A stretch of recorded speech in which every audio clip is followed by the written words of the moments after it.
तुम्ही सगळे जे मुद्दे उपस्थित केले आणि महाराष्ट्र बंदची तुम्ही त्या दृष्टीनं भूमिकाही व्यक्त करताना दिसत आहात, पण भाजपचे नेते आणखी एक मुद्दा या निमित्तानं उपस्थित करत आहेत की राहुल गांधी महाराष्ट्रात येतात, सावरकरांच्या बाबतीत बोलतात आणि उद्धवजी फक्त आपण त्यांच्या विधानाशी सहमत नाही इतकीच भूमिका मांडतात. शिवसेना पण छत्रपतींचा अपमान करणाऱ्यांनी आम्हाला सावरकरांचं महत्त्व पटवून देण्याचा प्रयत्न करू नये. आणि म्हणून मला असं वाटतं की सावरकरांचा अपमान झालं ती आम्ही सुद्धा गप्प राहिलो नाही. मी तत्काळ प्रेस घेऊन त्यांना सांगितले. नंतर राहुल गांधींनी तो विषय टाळला. मात्र त्यावेळेला जसे हे अंगावर आले होते तसे अंगावर यांच्या का नाही जात? आता कोणालाही जोडे मारणार? नाही, मला एक फक्त नाही मी सांगतो साहेबांनी जे सांगितलंय त्याच्यावरती तुमचं एक फक्त जोडतो की उद्धवजींनी तर इशारा दिलाच होता, पण शिवसेनेकडून महाविकास आघाडीला तडे पडतील असं स्वतः बोललेले. हा म्हणजे हे शिवसेना पक्षप्रमुखांच्या वतीनं बोललोय की आम्हाला परवा नाही अशा प्रकारच्या वक्तव्यामुळे महाविकास आघाडीला तडे पडतील, ऐक्य धोक्यात येईल आणि मी सहन करणार नाही. एवढी ठाम भूमिका माननीय पक्षप्रमुखांनी घेतलेली आहे. तशीच भूमिका आता या मिंदे गटाने घ्यावी. मी आता सांगितलं ना तुम्हाला की येत्या 2-4 दिवसामध्ये आपल्याला हा विषय तडीस न्यावा लागेल. आणि तोपर्यंत जे जे महाराष्ट्र प्रेमी आहेत, जे जे शिवछत्रपती प्रेमी आहेत, फुले प्रेमी आहेत, त्या सगळ्यांनी, कारण छत्रपती शिवाजी महाराज झाले नसते तर हे कोश्यारी बुवा किंवा ते काय मगाशी मग काय बोलतो सुधांशू ते कुठे असते आणि कोणत्या वेशात असते याचा पत्ता लागला नसता. तसंच सावित्रीबाई फुले झाल्या नसत्या तर महिला शिक्षणाचं काय झालं असतं. तर एकूणच हे आता अति झालं. ज्याला काही आगापिछा नाही अशी लोक राज्यपालपदी नेमली जात आहेत आणि राज्यपाल पदाची अवहेलना होते, पर्यायाने महाराष्ट्राची होते.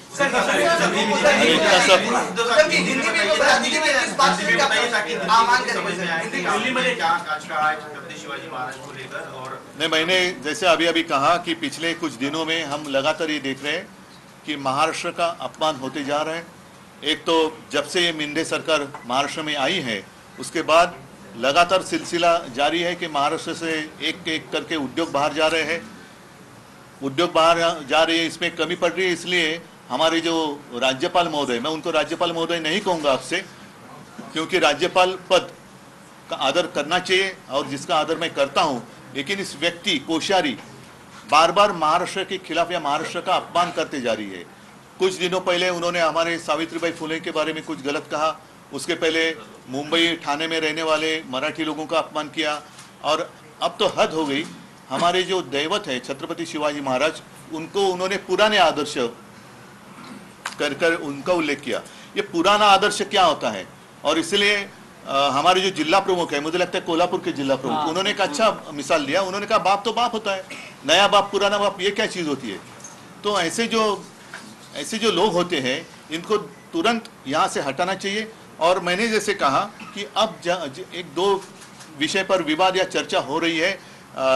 जैसे हमारे देश के लॉ मिनिस्टर है किरण रिजिजू, उन्होंने कहा, उन्होंने तो आशंका जताई है कि जो भी हमारे जस्टिस होते हैं उनकी नियुक्ति होती है उसके लिए कोलोजियम होता है. उसके ऊपर उन्होंने आशंका जताई है कि ये इसमें अपारदर्शकता है और वो अधिकार प्राइम मिनिस्टर को होने चाहिए. मतलब ये जो पूरी संस्था है, न्याय संस्था, वो भी अपने हाथ में वो लेना चाहते हैं, जिसका विरोध तो होना चाहिए और उसके ऊपर कार्रवाई कोर्ट तो करेगी.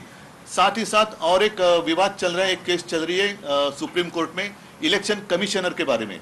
और उसमें हमारे जो न्यायमूर्ति साहब है उन्होंने कहा है कि ये इलेक्शन कमिश्नर कैसे उनको नियुक्त किया जाता है उसके ऊपर भी एक चर्चा होनी चाहिए. उसकी कुछ तो सिस्टम होनी चाहिए. और इसी तरीके से गवर्नर या राज्यपाल कौन नियुक्त करता है, क्या क्राइटेरिया है? अब तक तो ऐसे माना जाता है और हमने देखा है कि जिसकी सरकार केंद्र में होती है वो उनके मर्जी से उनके व्यक्ति अलग अलग राज्य में भेजते हैं. स्वाभाविक है, जो भी व्यक्ति वो राज्य में भेजते हैं वो उनके विचारधारा के अनुसार चलते हैं. और अब ये सवाल उठता है कि जो हमारे कोश्यारी शिवाजी महाराज जी के बारे में जो उन्होंने कहा, सावित्रीबाई फुले के बारे में उन्होंने कहा, तो विचारधारा की अगर बात करें तो ये क्या भाजपा की विचारधारा है? दूसरी बात, ये थोड़ा कम हो रहा है या इससे शायद नज़र हट जाए, इसलिए हमारे जो पड़ोसी राज्य है उसके जो मुख्यमंत्री है बोम्मई, ऐसे लगता है कि उनके शरीर में भूत ने प्रवेश किया है, अंगत भूत है तो म्हणतो ना। और क्या कैसे पता नहीं, हमारे 40 गांव पर उन्होंने दावा ठोक दिया। तो क्या महाराष्ट्र में लोग रहते नहीं है? महाराष्ट्र में क्या हिम्मत नहीं रही? बाकी महाराष्ट्र का स्वाभिमान वगैरह हमने कुछ छोड़ दिया? और ये ऐसी कोई भी आएगा और हमारे खिलाफ कुछ भी बकते चले जाएगा, ये अभी बर्दाश्त नहीं होगा। और इसलिए मैंने कहा कि अब समय आया है, ये सारी जो बातें हैं हम अनदेखी करें तो शायद आगे जाकर हमें कुछ दिखाई नहीं देगा। तो अब समय है, और मैं आपके माध्यम से जितने सारे महाराष्ट्र के प्रेमी है, छत्रपति शिवाजी महाराज जी के प्रेमी है, फुले शाहू अम्बेडकर सब प्रेमी है, भक्त है, उनको मैं कहता हूँ चलो पार्टी बाजू में रखते हैं। अगर हमारा राज्य रहेगा तो हम रहेंगे। देश तो बड़ा है, देश तो रहना ही चाहिए, लेकिन राज्य की अस्मिता, राज्य का स्वाभिमान, उसको अगर ठेस पहुंचती है तो हमें इकट्ठा आकर उसका विरोध करना चाहिए। और कुछ दिन इंतजार करेंगे, 2-5 दिन इंतजार करेंगे। अगर ये जो पार्सल है वो आया था अमेजोन से, वो अमेजोन से वापस जाए तो अच्छा है, नहीं तो उसको वापस भेजना पड़ेगा और नई कोई काबिल व्यक्ति महाराष्ट्र में इस स्थान पर आनी चाहिए। अन्य